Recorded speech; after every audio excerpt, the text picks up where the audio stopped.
Hello ಎಲ್ಲರಿಗೂ ನಮಸ್ಕಾರ. Doctor Sindhu. ಇವತ್ತು ನಾನು ಪಾಲಿಸಿಸ್ಟಿಕ್ ಓವರೀಸ್ ಬಗ್ಗೆ ಮಾತಾಡಬೇಕು ಅಂತ ಇದ್ದೀನಿ. ಸೊ ಪಾಲಿಸಿಸ್ಟಿಕ್ ಓವರೀಸ್ ಬಂದು ತುಂಬ ಸಲ ಆಲ್ರೆಡಿ ನಾನು ವೀಡಿಯೋಸ್ ಕೂಡ ಮಾಡಿದ್ದೀನಿ.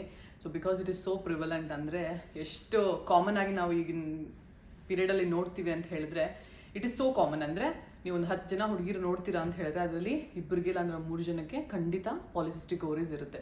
ಸೊ ಮುಂಚೆ ಎಲ್ಲ ತುಂಬ ಅನ್ಕೊಳ್ತಾ ಇದ್ರು, ತುಂಬ ಒಬೀಸ್ ಇರೋರಿಗೆ, ತುಂಬ ದಪ್ಪ ಇರೋರಿಗೆ, ತುಂಬ ಓವರ್ ವೇಟ್ ಇರೋರಿಗೆ, ಇವ್ರಿಗೆ ಮಾತ್ರ ಪಾಲಿಸಿಸ್ಟಿಕ್ ಓವರೀಸ್ ಬರುತ್ತೆ, ಬೇರೆಯವ್ರಿಗೆ ಎಲ್ಲರಿಗೂ ಎಲ್ಲ ನಾರ್ಮಲ್ ಆಗಿರುತ್ತೆ ಅಂತ. ಆದರೆ ಈಗಿನ ಜನ್ರೇಷನಲ್ಲಿ ತುಂಬ ಲೀನ್ ಆಗಿದ್ದು ಪಾಲಿಸಿಸ್ಟಿಕ್ ಓವರೀಸ್ ಅವ್ರಿಗೂ ಕೂಡ ಬರ್ತಾ ಇದೆ. ಸೊ ಯಾಕೆ, ಏನು ರೀಸನ್ಸ್, ಯಾಕೆ ನಮಗೆಲ್ಲರಿಗೂ ಇಷ್ಟೊಂದು ಪಾಲಿಸಿಸ್ಟಿಕ್ ಓವರೀಸ್ ಪ್ರಿವಲೆಂಟ್ ಆಗಿದೆ ಈಗಿನ ಸಿಚುವೇಶನಲ್ಲಿ ಅಂತ ಹೇಳಿದ್ರೆ, ಬಿಕಾಸ್ ನಮ್ಮ ಲೈಫ್ ಸ್ಟೈಲ್ ಚೆನ್ನಾಗಿಲ್ಲ, ನಾವು ತಗೊಳ್ಳೋ ಆಹಾರ ಚೆನ್ನಾಗಿಲ್ಲ. ಸೊ ನಾವು ಸೇವಿಸೋ ಗಾಳಿ, ಕುಡಿಯೋ ನೀರು ಎಲ್ಲದರಲ್ಲೂ ಪೊಲ್ಯೂಷನ್ನು, ಟಾಕ್ಸಿನ್ಸು ಇದೆಲ್ಲನೂ ಮಿಕ್ಸ್ ಆಗ್ತಾ ಎವ್ರಿ ಡೇ ನಮ್ಗೆ ಗೊತ್ತಾಗಲ್ಲ. ಅದು ಎವ್ರಿ ಡೇ ನಾವು ಕನ್ಸ್ಯೂಮ್ ಮಾಡೋ ಇದು ಸ್ಮಾಲ್ ವಿಷಯಗಳಲ್ಲಿ ಕೂಡ ನಮಗೆ ಒಂಥರ ಎವ್ರಿ ಡೇ ಸ್ಲೋ ಪಾಯ್ಸನ್ ಥರ ನಮ್ಮ ಬಾಡಿಯಲ್ಲಿ ಸೇರ್ತಾನೆ ಇರುತ್ತೆ. ಸೊ ತುಂಬ ಸಿಮ್ಟಮ್ಸ್ ಇದೆ ಪಾಲಿಸಿಸ್ಟಿಕ್ ಓವರೀಸ್ಗೆ. ಸೊ ನಿಮಗೆ ಗೊತ್ತಿಲ್ಲ ಅಂತ ಹೇಳಿದ್ರೆ ನಾನು ಜಸ್ಟ್ ಒಂದು ರಿಫ್ರೆಶ್ ಕೊಡ್ತೀನಿ, ಏನೇನೆಲ್ಲ ಸಿಮ್ಟಮ್ಸ್ ಇರ್ಬೋದು ನಿಮಗೆ ಪಾಲಿಸಿಸ್ಟಿಕ್ ಓವರೀಸ್ ಇದ್ದರೆ ಅಂತ. ಪಾಲಿಸಿಸ್ಟಿಕ್ ಓವರೀಸ್ ಇದ್ದರೆ first and foremost irregular periods ಇರುತ್ತೆ. ಸೊ ಇರ್ರೆಗ್ಯುಲರ್ ಪೀರಿಯಡ್ಸ್ ಅಂದರೆ ಟಿಪಿಕಲ್, ಅಂದರೆ ತುಂಬ ಸಿವಿಯರ್ ಪಾಲಿಸಿಸ್ಟಿಕ್ ಓವರೀಸ್ ನಿಮಗಿದ್ರೆ, ನಿಮಗೆ ಯೂಶ್ವಲಿ ಪೀರಿಯಡ್ಸ್ ಬಂದು 2 ತಿಂಗಳು 3 ತಿಂಗಳುಗಟ್ಟಲೆ ಬರೋದೇ ಇಲ್ಲ, ಬಂದರೆ ಕಂಟಿನ್ಯೂಸ್ ಆಗಿ ಬ್ಲೀಡಿಂಗ್ ಆಗ್ತಾನೆ ಇರುತ್ತೆ. ಇದು ಟಿಪಿಕಲ್ ಪಾಲಿಸಿಸ್ಟಿಕ್ ಓವರೀಸ್. ಆದರೆ ಈಗಿನ ಕಾಲದಲ್ಲಿ ನಿಮಗೆ 35 ಡೇಸ್ಗಿಂತ ಮೇಲೆ, ಅಂದರೆ 45 ಡೇಸ್ಗೊಂದ್ಸಲ, 50 ಡೇಸ್ಗೊಂದ್ಸಲ ಬ್ಲೀಡಿಂಗ್ ಆಗ್ತಾ ಇದೆ. ಓವರ್ ವೇಟ್ ಎಲ್ಲ ನೀವು ತುಂಬ ವೆಯ್ಟ್ ಗೇನ್ ಆಗ್ತಾ ಇದೆ, ಈ ಥರ ಎಲ್ಲ ಸಿಮ್ಟಮ್ಸ್ ಇದ್ರೂ ಕೂಡ ನಿಮಗೆ ಪಾಲಿಸಿಸ್ಟಿಕ್ ಓವರೀಸ್ ಇರ್ಬೋದು. ಸ್ವಲ್ಪ ಪರ್ಸೆಂಟೇಜ್ ಆಫ್ ಜನಕ್ಕೆ ರೆಗ್ಯುಲರ್ ಪೀರಿಯಡ್ಸ್ ಇದ್ರೂ ಕೂಡ ಪಾಲಿಸಿಸ್ಟಿಕ್ ಓವರೀಸ್ ಇರಬಹುದು. ಪಾಲಿಸಿಸ್ಟಿಕ್ ಓವರೀಸ್ ಇದ್ದಾಗ ನಮಗೆ ಮೇಜರ್ ಬಂದು ಪೀರಿಯಡ್ಸ್ ಇರ್ರೆಗ್ಯುಲರ್ ಆಗಿದೆ ಅಂತಲ್ಲ, ಪಾಲಿಸಿಸ್ಟಿಕ್ ಓವರೀಸಲ್ಲಿ ನಮಗೆ ಓವ್ಯುಲೇಷನ್ ನಡೆಯಲ್ಲ. ಓವ್ಯುಲೇಷನ್ ಅಂತ ಹೇಳಿದ್ರೆ ಎಗ್ಗು ಮಂತ್ಲಿ ರಿಲೀಸ್ ಆಗಬೇಕಲ್ವಾ. ಸೊ ಎಗ್ಗು ನಮಗೆ ಮಂತ್ಲಿ ರಿಲೀಸ್ ಆದರೆ ಮಾತ್ರ ನಮಗೆ ಪೀರಿಯಡ್ಸ್ ರೆಗ್ಯುಲರ್ ಆಗಿ ಬರುತ್ತೆ. If in case egg monthly release ಆಗಲೇ ಇಲ್ಲ, ಸುಮಾರು ಜನಕ್ಕೆ ಅಂದರೆ ಒಂದು 10 to 15% ಪಾಪ್ಯುಲೇಷನ್ ಬಂದು ಪೀರಿಯಡ್ಸ್ ರೆಗ್ಯುಲರ್ ಆಗಿ ಬರ್ತಾ ಇರುತ್ತೆ. ಆದರೆ ನಾವು ಸ್ಕ್ಯಾನ್ ಎಲ್ಲ ಮಾಡಿ ನೋಡಿದಾಗ ಸಿವಿಯರ್ ಪಾಲಿಸಿಸ್ಟಿಕ್ ಓವರೀಸ್ ಇರುತ್ತೆ, ಅವ್ರಿಗೆ ಓವ್ಯುಲೇಷನ್ನೇ ನಡೀತಾ ಇರಲ್ಲ. ಸೊ ಆ ಥರ ಕ್ಯಾಟಗರಿ ಆಫ್ ಪೀಪಲ್ ಸ್ವಲ್ಪ ಕಮ್ಮಿ, ಆದ್ರೂ ಆ ಥರದ್ದು ಇರುತ್ತೆ. ನೀವು ಒಂದು ವರ್ಷದ ಗಟ್ಟಲೆ ನೀವು ಟ್ರೈ ಮಾಡ್ತಿದ್ದೀರಾ, ರೆಗ್ಯುಲರ್ ಪೀರಿಯಡ್ಸ್ ಇದ್ದರೆ ಆದರೂ ಮಕ್ಕಳಾಗ್ತಾ ಇಲ್ಲ ಅನ್ನೋ ಸಿಚುವೇಷನಲ್ಲಿ ಪಾಲಿಸಿಸ್ಟಿಕ್ ಓವರೀಸ್ ಕೂಡ ನೀವು ಕನ್ಸಿಡರ್ ಮಾಡ್ಕೋಬೇಕು. ಇದು first and foremost irregular periods ಇರುತ್ತೆ. ಸೆಕೆಂಡ್ ಬಂದು ನಿಮಗೆ ವೆಯ್ಟ್ ಗೇನ್ ಇರ್ಬೋದು. ಸೊ ವೆಯ್ಟ್ ಗೇನ್ ಆಗೋದು ಬಂದು ಪಾಲಿಸಿಸ್ಟಿಕ್ ಓವರೀಸಿಂದ ಅಲ್ಲ. ಪಾಲಿಸಿಸ್ಟಿಕ್ ಓವರೀಸ್ ಇದ್ದರೆ ನೀವು ವೆಯ್ಟ್ ಗೇನ್ ಆಗಲ್ಲ, ವೆಯ್ಟ್ ಗೇನ್ ಆದರೆ ನಿಮಗೆ ಪಾಲಿಸಿಸ್ಟಿಕ್ ಓವರೀಸ್ ಬರೋದು. ನಾರ್ಮಲ್ ಆಗಿರೋರಿಗೂ ಕೂಡ ಪಾಲಿಸಿಸ್ಟಿಕ್ ಓವರೀಸ್ ಆಗಿ ಅದು ಕನ್ವರ್ಟ್ ಆಗ್ಬೋದು. ಯಾಕೆಂದರೆ ನೀವು ವೆಯ್ಟ್ ಗೇನ್ ಆಗ್ತಿರಂಗೆ ನಿಮ್ಮ ಇನ್ಸುಲಿನ್ ರೆಸಿಸ್ಟೆನ್ಸ್ ಜಾಸ್ತಿ ಆಗುತ್ತೆ. ಸೊ ಇನ್ಸುಲಿನ್ ರೆಸಿಸ್ಟೆನ್ಸ್ ಜಾಸ್ತಿ ಆದಾಗ ನಿಮಗೆ ಗ್ರೋತ್ ಹಾರ್ಮೋನ್ಸ್ ಅಂತ ಹೇಳ್ತೀವಿ. ಸೊ ಗ್ರೋತ್ ಹಾರ್ಮೋನ್ಸ್ ಕೂಡ ಪ್ರೊಡಕ್ಷನ್ ಜಾಸ್ತಿ ಆಗುತ್ತೆ. ಸೊ ಇದೆಲ್ಲ ಇಂಟರ್ನ್ ನಮಗೆ ವೆಯ್ಟ್ ಇನ್ಕ್ರೀಸ್ ಮಾಡುತ್ತೆ. ಸೊ ವೆಯ್ಟ್ ರಿಡಕ್ಷನ್ ಕೂಡ ನಮಗೆ ಕಡಿಮೆ ಆಗುತ್ತೆ ಪಾಲಿಸಿಸ್ಟಿಕ್ ಓವರೀಸ್ ಇದ್ದರೆ. ನಿಮಗೆ ಆ್ಯಕ್ನೆ ಇರ್ಬೋದು, ಅಂದರೆ ಮುಖದಲ್ಲಿ ತುಂಬ ಪಿಂಪಲ್ಸ್ ಜಾಸ್ತಿ ಬರ್ಬೋದು. ಮತ್ತು ಅನ್ವಾಂಟೆಡ್ ಹೇರ್ ಗ್ರೋತ್, ಅಂದರೆ ಅಪ್ಪಲ್ಲಿ, ಚಿನ್ನಲ್ಲಿ, ಚೆಸ್ಟಲ್ಲಿ, ಬ್ಯಾಕಲ್ಲೆಲ್ಲ ನಿಮಗೆ ಎಕ್ಸೆಸಿವ್ ಹೇರ್ ಗ್ರೋತ್ ಆಗ್ಬೋದು. ಮತ್ತು ಮೇಲ್ ಪ್ಯಾಟರ್ನ್ ಬಾಲ್ಡ್ನೆಸ್ ಅಂತ ಹೇಳ್ತೀವಿ. ಅಂತ ಹೇಳಿದ್ರೆ ನಮಗೆ ಫ್ರಂಟ್ ಸೈಡಲ್ಲಿ ತುಂಬ ಹೇರ್ ಲಾಸ್ ಆಗೋದು, ಅಂದರೆ ಗಂಡಸರಿಗೆ ಯಾವ ಥರ ಬಾಲ್ಡ್ನೆಸ್ ಬರುತ್ತೆ ಆ ಥರ ನಮ್ಮ ಹೆಂಗಸರಲ್ಲೂ ಕೂಡ ಕಾಣಿಸ್ಕೋಬೋದು. That is also one sign of polycystic ovaries. ಮತ್ತು ಹಿರ್ಸುಟಿಸಮ್ ಅಂತ ಕರಿತೀವಿ. ಅಂತ ಹೇಳಿದ್ರೆ ಎಕ್ಸೆಸಿವ್ ಹೇರ್ ಗ್ರೋತ್, ನಮಗೆ ಬಾಡಿಯಲ್ಲಿ ಅನ್ವಾಂಟೆಡ್ ಹೇರ್ ಗ್ರೋತ್ ತುಂಬ ಜಾಸ್ತಿ, ತುಂಬ ಥಿಕ್ಕಾಗಿ ಹೇರ್ ಗ್ರೋತ್ ಆಗೋದು, ಇದು ಕೂಡ ಒಂದು ಸಿಮ್ಟಮ್. ಮತ್ತು ನಿಮಗೆ ತುಂಬ ಯಾವಾಗಲೂ ಆಂಗ್ಸೈಟಿ, ಡಿಪ್ರೆಷನ್ ಅಂತ ಹೇಳಿದ್ರೆ ನಿಮ್ಗೆ ಒಂಥರ ಮನಸ್ಸಿಗೆ ಯಾವಾಗಲೂ ಖುಷಿನೇ ಇರಲ್ಲ. That is also one of the late symptoms ನಮ್ಮ ಪಾಲಿಸಿಸ್ಟಿಕ್ ಓವರೀಸ್ ಇದ್ದಾಗ. ಸೊ ಇದೆಲ್ಲ ನಿಮಗೆ ಇನ್ಫರ್ಟಿಲಿಟಿ ಇರ್ಬೋದು, ಅಂದರೆ ಮಕ್ಕಳಾಗಿ ಟ್ರೈ ಮಾಡ್ತಾರೆ ಹತ್ರ ಇನ್ಫರ್ಟಿಲಿಟಿ ಇರ್ಬೋದು. ಸೊ ಇದರಲ್ಲಿ ಯಾವುದಾದ್ರೂ ಒಂದು ಸಿಮ್ಟಮ್ ನಿಮಗಿದೆ ಅಂತ ಅನಿಸಿದ್ರೂ ನೀವು ಒಂದ್ಸಲ ಚೆಕಪ್ ಮಾಡಿಸ್ಕೊಳ್ಳೋದು ತುಂಬ ಒಳ್ಳೆಯದು. ಸೊ ಇದು ನಮ್ಮ symptoms of polycystic ovaries. So let us get back into treatment. ಈಗ ನಿಮಗೆ ನಾನು 5 ಸ್ಟೆಪ್ಸ್ ಹೇಳ್ಕೊಡ್ತೀನಿ. ಸೊ ಈ 5 ಸ್ಟೆಪ್ಸ್ ಬಂದು ನೀವು ಸಿನ್ಸಿಯರಾಗಿ ಫಾಲೋ ಮಾಡಬೇಕು. ನಿಮಗೆ ಪಾಲಿಸಿಸ್ಟಿಕ್ ಓವರೀಸಿಂದ ಸ್ವಲ್ಪನಾದರೂ ನಮಗೆ ರಿಲೀಫ್ ಸಿಗಬೇಕು ಅಂತ ಹೇಳಿದ್ರೆ, ಫಸ್ಟ್ ಆ್ಯಂಡ್ ಫಾರ್ಮೋಸ್ಟ್ ಬಂದು ಡಯಟ್ ಚೇಂಜಸ್. ನೀವು ಡಯಟಲ್ಲಿ ನೀವು ಆನ್ ಎವ್ರಿ ಡೇ ಬೇಸಿಸ್ ನೀವೇನು ತಗೊಳ್ತೀರಾ, ಏನು ಆಹಾರ ಸೇವಿಸ್ತೀರಾ, ಇದರಿಂದ ನಮ್ಮ ಬಾಡಿ ಮೇಲೆ ಆಗೋ ಇಂಪ್ಯಾಕ್ಟು ತುಂಬಾ ಜಾಸ್ತಿ. ಓಕೆನಾ. ಸೊ ನಾವು ಡಯಟ್ ಯಾವಾಗಲೂ ಹೆಲ್ದಿಯಾಗಿ ಡಯಟ್ ಮಾಡಬೇಕು. ಹೆಲ್ದಿ ಡಯಟ್ ಅಂತ ಹೇಳಿದ್ರೆ ಸೊ ಹೋಲ್ ಫುಡ್ಸ್ ಅಂತ ಹೇಳ್ತೀವಲ್ವ, ಅಂದರೆ ಯೂಶ್ವಲಿ ನಮ್ಮ ಇಂಡಿಯನ್ ಫುಡ್ಡಲ್ಲಿ ಬಂದು ಪ್ರೋಸೆಸ್ಡ್ ಫುಡ್ ಸ್ವಲ್ಪ ಕಡಿಮೆನೆ. ಆದ್ರೂ ಇವಾಗ ಮಾಡರ್ನೈಸೇಷನಲ್ಲಿ ನಾವು ಪ್ರೋಸೆಸ್ಡ್ ಫುಡ್ಡು, ಈ ಚೀಸು, ಬರ್ಗರ್ಸು, ಪಿಜ್ಜಾಸ್ ಇದೆಲ್ಲ ತಿನ್ನೋ ತುಂಬ ಜಾಸ್ತಿ ಮಾಡ್ಕೊಂಡ್ಬಿಟ್ಟಿದ್ದೀವಿ.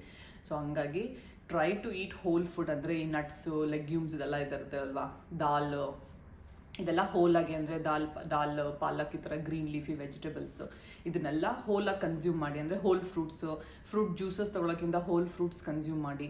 ತುಂಬ ಹೈ ಶುಗರ್ ಇರೋ ಐಟಮ್ಸ್, ಬ್ರೆಡ್ ಮತ್ತು ಕೇಕ್ಸ್ ಮತ್ತು ಕುಕೀಸು, ಬಿಸ್ಕೆಟ್ಸು, ಚಾಕ್ಲೇಟ್ಸು ಇದೇನೇನೆಲ್ಲ ಪ್ರೋಸೆಸ್ ಮಾಡಿರ್ತಾರೋ, ಏನೇನೆಲ್ಲ ನಿಮಗೆ ಮಾಡೋದಕ್ಕೆ ಒಂದು ಇಂಡಸ್ಟ್ರಿ ಸಹಾಯ ಬೇಕೋ, ಫ್ಯಾಕ್ಟ್ರಿ ಸಹಾಯ ಬೇಕೋ. ಈಗ ಒಂದು ಚಾಕ್ಲೇಟ್ ಇದೆ, ಚಾಕ್ಲೇಟ್ ಸುಮ್ಮನೆ ಆಗ್ಬಿಡಲ್ಲ ಅಲ್ವಾ. ಸೊ ಶುಗರ್ ತಗೊಂಡು ಏನೇನೋ ಲೈಕ್ ಅಡಿಷ್ನಲ್ ಏನೇನೆಲ್ಲ ಹಾಕಿ ಅದನ್ನೆಲ್ಲ ಮಾಡಿನೇ ಪ್ರಿಸರ್ವೇಟಿವ್ಸ್ ಎಲ್ಲ ಹಾಕಿ. ಸೊ ಎವ್ರಿ ಡೇ ಬೇಸಿಸ್ ಮೇಲೆ ನಾವು ಈ ಥರ ಜಂಕ್ ತುಂಬ ಜಾಸ್ತಿ ತಿಂತಾ ಇದ್ರೆ ಅದು ನಮ್ಮ ಬಾಡಿನಲ್ಲೇ ಒಂದು ಆ್ಯಂಟಿ ಇನ್ಫ್ಲಮೇಟರಿ ರೆಸ್ಪಾನ್ಸ್ ಕ್ರಿಯೇಟ್ ಮಾಡುತ್ತೆ. ಅಂತ ಹೇಳಿದ್ರೆ ಇನ್ಫ್ಲಮೇಷನ್ ಅಂತ ಹೇಳಿದ್ರೆ ಫುಲ್ ನಮ್ಮ ಬಾಡಿ ಸೆಲ್ಸ್ ಎಲ್ಲ ಬಂದು ಒಂಥರ ಅಬ್ನಾರ್ಮಲ್ ಆಗಿ ಬಿಹೇವ್ ಮಾಡೋಕ್ಕೆ ಶುರು ಮಾಡುತ್ತೆ. ಇದೆಲ್ಲನೂ ನಮಗೆ ಪ್ರೆಗ್ನೆನ್ಸಿ ಆಗೋದಕ್ಕೆ, ವೆಯ್ಟ್ ಗೇನ್ ಮಾಡೋದಕ್ಕೆ ಎಲ್ಲದಕ್ಕೂ ಇದು ತೊಂದರೆ ಮಾಡುತ್ತೆ. ಸೊ ಹಾಗಾಗಿ ಡಯಟ್ ಮೇಲೆ ತುಂಬ ಕಾನ್ಸಂಟ್ರೇಷನ್ ಇರಬೇಕು. Try to eat green leafy vegetables ಇದೆ ಅಲ್ವಾ, ವೆಜಿಟೇಬಲ್ಸು, ಫ್ರೂಟ್ಸ್ ಇದನ್ನೆಲ್ಲ ಹೋಲಾಗಿ ಹಂಗೆ ಕನ್ಸ್ಯೂಮ್ ಮಾಡೋಕ್ಕೆ ಟ್ರೈ ಮಾಡಿ. ಆದಷ್ಟು ಅನ್ಕುಕ್ಡ್ ವೆಜಿಟೇಬಲ್ಸ್ ಇರುತ್ತೆ ಅಲ್ವಾ, ಸ್ಯಾಲಡ್ಸ್, ಕ್ಯಾರೆಟ್, ಕುಕುಂಬರ್ ಇದನ್ನೆಲ್ಲ ನಾವೇನು ಬೇಯಿಸ್ಬೇಕು ಅಂತೇನಿಲ್ಲ, ಹಾಗೇನೆ ತೊಗೋಬೋದು. So those are very good. ಮತ್ತು ಟೊಮೆಟೋಸ್ ಜಾಸ್ತಿ ತೊಗೊಳ್ಳಿ. ಟೊಮೆಟೊ ಬಂದು ಆ್ಯಂಟಿ ಇನ್ಫ್ಲಮೇಷನ್, ನಮ್ಮ ಬಾಡಿಯಲ್ಲಿ ಇನ್ಫ್ಲಮೇಷನ್ ಆಗ್ತಾ ಇದ್ರೆ ಅದನ್ನು ಅವಾಯ್ಡ್ ಮಾಡುತ್ತೆ. ಬ್ರಾಕೊಲಿ ಮತ್ತು ಬ್ರುಸೆಲ್ ಸ್ಪ್ರೌಟ್ಸ್ ಅಂತ ಹೇಳ್ತಾರೆ, ಅದು ನಮ್ಮೂರಲ್ಲಿ ಜಾಸ್ತಿ ಸಿಗದೇ ಇರ್ಬೋದು. ಆದರೆ ಬ್ರಾಕೊಲಿ ಸಿಗುತ್ತೆ, ಸ್ಪಿನಚ್ ಸಿಗುತ್ತೆ, ಅಂದರೆ ಪಾಲಕ್ ಸಿಗುತ್ತೆ. ಸೊ ಇದೆಲ್ಲನೂ ಟೊಮ್ಯಾಟೋಸ್ ಇದನ್ನೆಲ್ಲ ನಿಮ್ಮ ಡಯಟಲ್ಲಿ ಸ್ವಲ್ಪ ಜಾಸ್ತಿ ಇನ್ಕ್ಲೂಡ್ ಮಾಡ್ಕೊಳ್ಳಿ. ಸೊ ಇದು ನಮ್ಮ diet modification. So sugar based foods, junk ಮತ್ತು ಇದು ಕಾರ್ಬೊನೇಟೆಡ್ ಡ್ರಿಂಕ್ಸ್ ಇದೆಲ್ಲ ಪೆಪ್ಸಿ, ಕೋಕ್ ಇದನ್ನೆಲ್ಲ ಕಂಪ್ಲೀಟಾಗಿ ನಿಮಗೆ ಪ್ರೆಗ್ನೆಂಟ್ ಆಗಬೇಕು ಅಂತ ನಿಮ್ಗೆ ಆಸೆ ಇದ್ದರೆ ನೀವು ಸ್ವಲ್ಪನಾರ ನಿಮ್ಮ ಕಡೆಯಿಂದ ಎಫರ್ಟ್ ಹಾಕ್ಲೇಬೇಕು. ಇದನ್ನೆಲ್ಲ ನಿಮ್ಮ ಡಯಟಿಂದ ಕಟ್ ಡೌನ್ ಮಾಡಬೇಕು. ಸೊ ಇದು ನಿಮ್ಮ ಡಯಟ್ ಚೇಂಜಸ್. ಸೆಕೆಂಡ್ ಬಂದು ಟ್ರೈ ಟು ಇದು ಸಪ್ಲಿಮೆಂಟ್ಸ್ ಸಿಗುತ್ತೆ ನಮ್ಮ ಮಾರ್ಕೆಟಲ್ಲಿ, ತುಂಬ ಸಪ್ಲಿಮೆಂಟ್ಸ್ ಇದೆ. ಸೊ ಯಾವುದೆಲ್ಲ ಸಪ್ಲಿಮೆಂಟ್ಸ್ ತೊಗೊಂಡ್ರೆ ನಿಮಗೆ ಪಾಲಿಸಿಸ್ಟಿಕ್ ಓವರೀಸ್ ಅದು ಹೆಲ್ಪ್ ಮಾಡುತ್ತೆ ಅಂತ ಹೇಳಿದ್ರೆ, ಫಸ್ಟ್ ಆ್ಯಂಡ್ ಫಾರ್ಮೋಸ್ಟ್ ಬಂದು vitamin D and calcium. So vitamin D ಮತ್ತು ಕ್ಯಾಲ್ಶಿಯಮ್ ನಾವು ಯೂಶ್ವಲಿ ನಮ್ಮ ಎಲ್ಲರ ಬಾಡಿಯಲ್ಲೂ ಕಮ್ಮಿ ಇದ್ದೇ ಇರುತ್ತೆ. ಸೊ ಪಾಲಿಸಿಸ್ಟಿಕ್ ಓವರೀಸ್ಗೂ ವೈಟಮಿನ್ ಡಿ ಡಿಫಿಷಿಯನ್ಸಿಗೂ ತುಂಬ ಕೋರಿಲೇಷನ್ ಇದೆ. ಸೊ ನಿಮಗೆ ವೈಟಮಿನ್ ಡಿ ಚೆಕ್ ಮಾಡೋಕ್ಕೆ ಚಾನ್ಸ್ ಇದ್ದರೆ ಖಂಡಿತ ವೈಟಮಿನ್ ಡಿ ಲೆವೆಲ್ಸ್ ಮತ್ತು ಕ್ಯಾಲ್ಶಿಯಮ್ ಲೆವೆಲ್ಸ್ ಚೆಕ್ ಮಾಡಿಸ್ಕೊಳ್ಳಿ. ಡಿಫಿಷಿಯನ್ಸಿ ಇದ್ದರೆ ನೀವು ಖಂಡಿತ ವೈಟಮಿನ್ ಡಿ ಮತ್ತು ಕ್ಯಾಲ್ಶಿಯಮ್ ನಿಮ್ಮ ಡಾಕ್ಟರ್ ಕನ್ಸಲ್ಟ್ ಮಾಡಿ ಸಪ್ಲಿಮೆಂಟ್ಸ್ ತೊಗೊಳ್ಳಿ. ಓಕೆ, ನೆಕ್ಸ್ಟು ತುಂಬ ಹರ್ಬಲ್ ಮೆಡಿಸಿನ್ಸ್ ಎಲ್ಲ ಇದೆ. ಸೊ ಹರ್ಬಲ್ ಮೆಡಿಸಿನ್ಸ್ ಬಗ್ಗೆ ನನಗೆ ಅಷ್ಟೊಂದು ಜಾಸ್ತಿ ಏನು ಐಡಿಯಾ ಇಲ್ಲ, ಬಿಕಾಸ್ ನಾವು ಅದ್ರ ಬಗ್ಗೆ ಏನು ಓದಲ್ಲ. So I just done few research. ಅದರಲ್ಲಿ ಬಂದು ತುಂಬ ಇಂಪಾರ್ಟೆಂಟ್ ಆಗಿರೋದು ಬಂದು ಈ ಮಕ್ಕಾ ರೂಟ್, ಅಶ್ವಗಂಧ ಮತ್ತು ನಮ್ಮ ತುಳಸಿ. ಸೊ ಮತ್ತು ಟರ್ಮರಿಕ್ ಇದನ್ನೆಲ್ಲ ನೀವು ಹೆಂಗೆ ಡೋಸ್ ಎಲ್ಲ ಹೆಂಗೆ ತೊಗೋಬೇಕು ಏನು ಅಂತ ಮೇ ಬಿ ನೀವು ಒಂದು ಹರ್ಬಲ್ ಮೆಡಿಸಿನ್ ಇಲ್ಲ ಆಯುರ್ವೇದಿಕ್ ಮೆಡಿಸಿನ್ ಡಾಕ್ಟರ್ನೇ ಕನ್ಸಲ್ಟ್ ಮಾಡಿ ತೊಗೋಬೇಕು ಅಂತ ಅನಿಸುತ್ತೆ. ಬಟ್ ನೀವು ತೊಗೊಳ್ಬೇಕಾದ್ರೆ ಇದೆಲ್ಲ ಕಾಂಪೊನೆಂಟ್ಸ್ ಆ ಸಪ್ಲಿಮೆಂಟ್ಸಲ್ಲಿ ಇದೆಯಾ ಅಂತ ನೋಡ್ಕೊಳ್ಳಿ. So this is very important. So ಇವೆಲ್ಲ ದೇ ಹ್ಯಾವ್ ಪ್ರೂವನ್, ಸ್ವಲ್ಪ ಸ್ಟಡೀಸ್ ಎಲ್ಲ ಮಾಡಿದ್ದಾರೆ ವೇರ್ ದೀಸ್ ಸಪ್ಲಿಮೆಂಟ್ಸ್. ಯಾಕೆಂದರೆ ಇದೆಲ್ಲ ನಮ್ಮ ಡಯಟಲ್ಲಿ ಎವ್ರಿ ಡೇ ರುಟೀನಾಗಿ ನಾವು ಇಂಡಿಯನ್ ಪಾಪ್ಯುಲೇಷನ್ ನಾವು ಯೂಸ್ ಮಾಡ್ತೀವಿ. ಸೊ ಹಾಗಾಗಿ ಇದನ್ನು ತಗೊಳ್ಳೋದು ನಮಗೇನು ತುಂಬ ದೊಡ್ಡ ವಿಷಯ ಏನು ಅನಿಸಲ್ಲ. ಸೊ ಇದು ಬಂದು second thing is supplements. Third thing ಬಂದು ಫಿಸಿಕಲ್ ಆ್ಯಕ್ಟಿವಿಟಿ. ಸೊ ಇದೆಲ್ಲದ್ರ ಜೊತೆಗೆ ನೀವು ಖಂಡಿತ ಫಿಸಿಕಲ್ ಆ್ಯಕ್ಟಿವಿಟಿ ಮಾಡಬೇಕು. ಸೊ ಕೇಳಿದ್ರೆ ಇಲ್ಲ ಡಾಕ್ಟರ್ ನಾನು ಏನಪ್ಪ ಎಕ್ಸಸೈಸ್ ವಾಕಿಂಗ್ ಹೋಗ್ತೀನಿ ಅಂತ ಹೇಳ್ತೀರಾ. ಸೊ ವಾಕಿಂಗ್ ಅಂದರೆ ಎಷ್ಟು ಇಂಟೆನ್ಸ್ ಆಗಿ ನೀವು ವಾಕಿಂಗ್ ಮಾಡ್ತೀರಾ ಅನ್ನೋದ್ರ ಮೇಲೆ ಡಿಪೆಂಡ್ ಆಗುತ್ತೆ.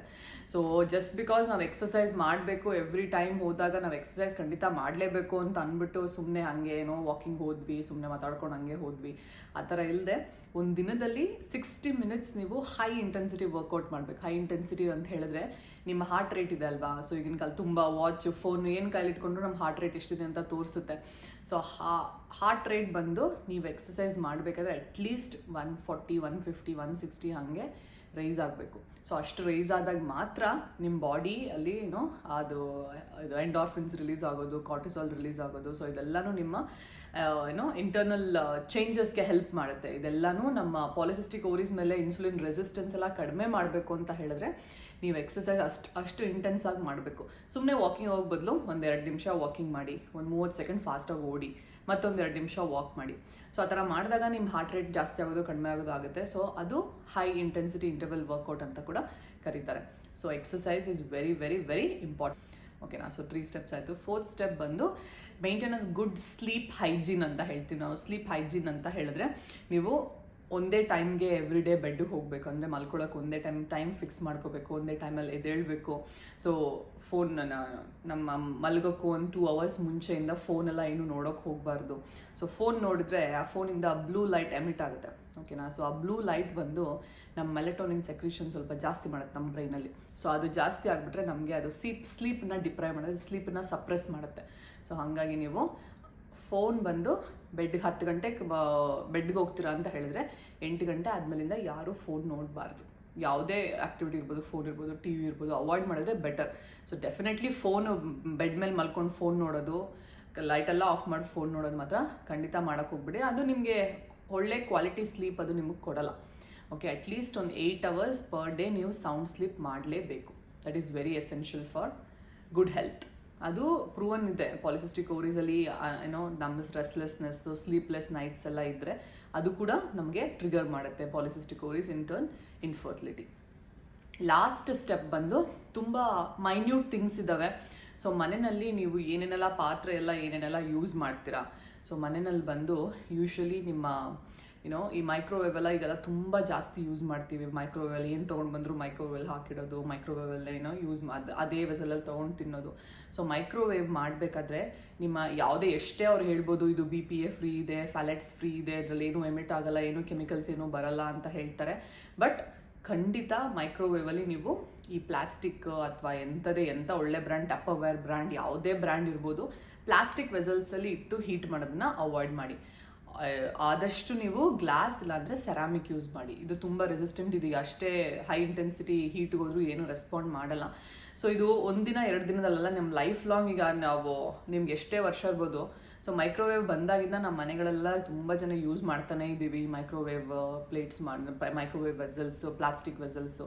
ಸೊ ಕಾನ್ಸ್ಟೆಂಟ್ಲಿ ಎಕ್ಸ್ಪೋಜರ್ ಇದ್ದರೆ ಅದು ಎಂಡೋಕ್ರೈನ್ ಡಿಸ್ಟ್ರಪ್ಷನ್ಸ್ ಅಂತ ಕರಿತೀವಿ ನಾವು. ಅಂತ ಹೇಳಿದ್ರೆ ಎಂಡೋಕ್ರೈನ್ ಅಂತ ಹೇಳಿದ್ರೆ ಅದು ನಮ್ಮ ಓವೇರಿಯನ್ ಫಂಕ್ಷನ್ಗೆ ತುಂಬ ಇಂಪಾರ್ಟೆಂಟ್. ಆ ಎಂಡೋಕ್ರೈನ್ ಸಿಸ್ಟಮ್ ಅದು ತುಂಬ ಡಿಸ್ಟರ್ಬ್ಟ್ ಆಗುತ್ತೆ. ಈ ಕೆಮಿಕಲ್ಸ್ ಎಲ್ಲದ್ರದ್ದು ಕಾನ್ಸ್ಟೆಂಟ್ ಸ್ಲೋ ಪಾಯ್ಸನ್ ಥರ ಅಂತ ಹೇಳಿದ್ನಲ್ಲ, ಇದೆಲ್ಲ ಸ್ಲೋ ಆಗಿ ನಮ್ಮ ಸಿಸ್ಟಮಲ್ಲಿ ಸೇರ್ತಾ ಹೋದರೆ ಆನ್ ಅ ಲಾಂಗ್ ರನ್ ಇದೆಲ್ಲ ನಮ್ಗೆ ಎಫೆಕ್ಟ್ ಮಾಡುತ್ತೆ. ಒಂದು ಲೈಫ್ ಸ್ಟೈಲ್ ಮಾಡಿಫಿಕೇಷನೇ ಮಾಡಬೇಕು ನೀವು ಇದರಲ್ಲಿ. ನಿಮ್ಮ ವೆಸಲ್ಸ್, ನೀವು ಮೈಕ್ರೋವೇವಲ್ಲಿ ಇಡೋ ವೆಸಲ್ಸ್ ಎಲ್ಲ ಬಂದು either it should be ceramic or glass, ಈ 2 ಮೆಟೀರಿಯಲ್ ಮಾತ್ರ ನೀವು ಮೈಕ್ರೋವೇವ್ ಒಳಗಡೆ ಯೂಸ್ ಮಾಡಿ. ಮತ್ತು ಕುಕ್ಕಿಂಗ್ ವೆಸಲ್ಸ್ ಕೂಡ ಅಷ್ಟೇ, ಈ ಟೆಫ್ಲಾನ್ ಕೋಟೆಡ್ ವೆಸಲ್ಸ್ ಯೂಸ್ ಮಾಡೋದು. ಆ ಟೆಫ್ಲಾನ್ ಕೋಟೆಡ್ ವೆಸಲ್ಸ್ ಯೂಸ್ ಮಾಡೋದೇನು ಓಕೆ, ಪರವಾಗಿಲ್ಲ. ಇವಾಗ ಬರೋ ಟೆಫ್ಲಾನ್ ಕೋಟಿಂಗ್ಸ್ ಎಲ್ಲ ತುಂಬ ಒಳ್ಳೆ ಕ್ವಾಲಿಟಿ ಇದೆ. ಬಟ್ ಅದು ನಾವು ಯೂಸ್ ಮಾಡಬೇಕಾದ್ರೆ ಅದಕ್ಕೆ ರಿಲೇಟೆಡ್ ಸ್ಪೂನ್ಸ್ ಯೂಸ್ ಮಾಡ್ಬೇಕು ನಾವು. ಯಾಕೆಂದರೆ ನಾವು ಸ್ಟೀಲ್ ಸ್ಪೂನ್ಸ್ ಎಲ್ಲ ಯೂಸ್ ಮಾಡಿದ್ರೆ ಅದು ಸ್ಮಾಲ್ ಸ್ಕ್ರ್ಯಾಚಸ್ ಎಲ್ಲ ಬಂದು ಆ ಟೆಫ್ಲಾನ್ ಕೋಟಿಂಗ್ ಬಂದು ಬಿಟ್ಕೊಂಡ್ಬಿಡುತ್ತೆ ಅಲ್ಲಿಂದ, ಆ ಪಾತ್ರೆಯಿಂದ. ಸೊ ಬೆಸ್ಟ್ ಬಂದು ಮಣ್ಣಿನ ಮಡಿಕೆ ಯೂಸ್ ಮಾಡೋದು. ಓಕೆ, ಇಲ್ಲ ಅಂತ ಹೇಳಿದ್ರೆ ಕ್ಯಾಸ್ಟ್ ಐರನ್ ವೆಸಲ್ಸ್ ಅಂತ ಬರ್ತವೆ. ಸೊ ಕಾಸ್ಟ್ ಐರನ್ ಅಂದರೆ ಕಬ್ಬಿಣದ ವೆಸಲ್ಸ್ ಅಂದರೆ ಅಷ್ಟೊಂದು ತಿಕ್ಕಾಗಿ ಹಾರ್ಡಾಗಿ ತುಂಬ ಇದಾಗೇನಿರಲ್ಲ, ತುಂಬ ಮಾರ್ಕೆಟಲ್ಲಿ ತುಂಬ ಸಿಗುತ್ತೆ. ಆದಷ್ಟು ಅದನ್ನು ಯೂಸ್ ಮಾಡಿ. ನೀವು ಟೆಫ್ಲಾನ್ ಕೋಟಿಂಗ್ ಆ ಥರ ನಾನ್ ಸ್ಟಿಕ್ ವೆಸಲ್ಸ್ ಎಲ್ಲ ಯೂಸ್ ಮಾಡ್ತಾ ಇದ್ರೆ ಮೇಕ್ ಶ್ಯೂರ್ ಆ ಕೋಟಿಂಗ್ ಬಂದು ಕ್ಲೀನಾಗಿದೆ. ನೀವು ಯೂಸ್ ಮಾಡಬೇಕಾದ್ರೆ ಆ ಸರ್ಫೇಸ್ ಎಲ್ಲ ರಫ್ ಆಗಿ ಏನಾಗಿಲ್ಲ, ಅದು ಲೇಯರ್ಸ್ ಎಲ್ಲ ಏನು ಬರ್ತಾ ಇಲ್ಲ. ಸೊ ಈ ಥರ ಅಟ್ಲೀಸ್ಟ್ ಈ 2-3 ಮಾಡಿಫಿಕೇಷನ್ ಆದರೂ ನೀವು ಮಾಡಿ. ವಾಟರ್ ಕುಡಿಯೋದು ಅಷ್ಟೇ, ಪ್ಲಾಸ್ಟಿಕ್ ಬಾಟಲ್ಸ್ನ ಅವಾಯ್ಡ್ ಮಾಡಿ. ಆದಷ್ಟು ಸ್ಟೀಲ್ ಇಲ್ಲಾಂದರೆ ಗ್ಲಾಸ್ ವಾಟರ್ ಬಾಟಲ್ಸ್ನ ಯೂಸ್ ಮಾಡಿ. ಸೊ ಆದಷ್ಟು plastic utilisation in the kitchen avoid ಮಾಡಿ. ಸೊ ಹೆಂಗಸರಿಗೆ ಅದು ಗೊತ್ತಾಗಲ್ಲ. ಸೊ ಬಿಕಾಸ್ ನಾವೇ ಜಾಸ್ತಿ ಅದನ್ನು ಯೂಸ್ ಮಾಡೋದು, ನಾವೇ ತುಂಬ ಹತ್ತಿರ ಇರೋದು, ನಾವೇ ಆ ಹೀಟ್ ಎಕ್ಸ್ಪೋಜರ್ಗೆಲ್ಲ ತುಂಬ ಇರೋದು. ಸೊ ನಮ್ಮ ಹೆಲ್ತ್ ಮೇಲೆ ತುಂಬ ಎಫೆಕ್ಟ್ ಮಾಡುತ್ತೆ. ಸೊ ಐ ಗೆಸ್ ಈ 5 ಪಾಯಿಂಟ್ಸ್ ನೀವು ಕನ್ಸಿಡರ್ ಮಾಡ್ತೀರಾ. ಈ 5 ಪಾಯಿಂಟ್ಸ್ನ ಸಿನ್ಸಿಯರಾಗಿ ನೀವು ಟ್ರೈ ಮಾಡ್ತೀರಾ. ಇದೆಲ್ಲ ಓವರ್ ನೈಟ್ ನೀವು ಇವತ್ತು ತೊಗೊಂಡ್ರೆ ನಾಳೆ ಇದರಿಂದ ರಿಸಲ್ಟ್ ಸಿಗುತ್ತೆ ಅಂತ ನಾನು ಪ್ರಾಮಿಸ್ ಮಾಡಲ್ಲ. ಇದೆಲ್ಲ ಒಂದು ಲೈಫ್ ಸ್ಟೈಲ್ ಆಗಿ ಚೇಂಜ್ ಆಗಬೇಕು. ತುಂಬ ಟೈಮ್ ತೊಗೊಳುತ್ತೆ. ಬಟ್ ಇದೆಲ್ಲ ಮಾಡಿಫಿಕೇಷನ್ ನೀವು ಮಾಡಿದ್ರೆ ನೀವು ಖಂಡಿತ ನಿಮ್ಮ ಮೆನ್ಸ್ಟ್ರಲ್ ಸೈಕಲಲ್ಲಿ, ನಿಮ್ಮ ಲೈಫಲ್ಲಿ ನೀವು ಖಂಡಿತ ಒಂದು ಡಿಫ್ರೆನ್ಸ್ ನೋಡ್ತೀರ. ಓಕೆನಾ? So that's all about polycystic ovaries and steps to cure polycystic ovaries. ಮತ್ತೆ ಇನ್ನೊಂದು ವಿಡಿಯೋ ಜೊತೆ ಸಿಗೋಣ. Till then take care and bye.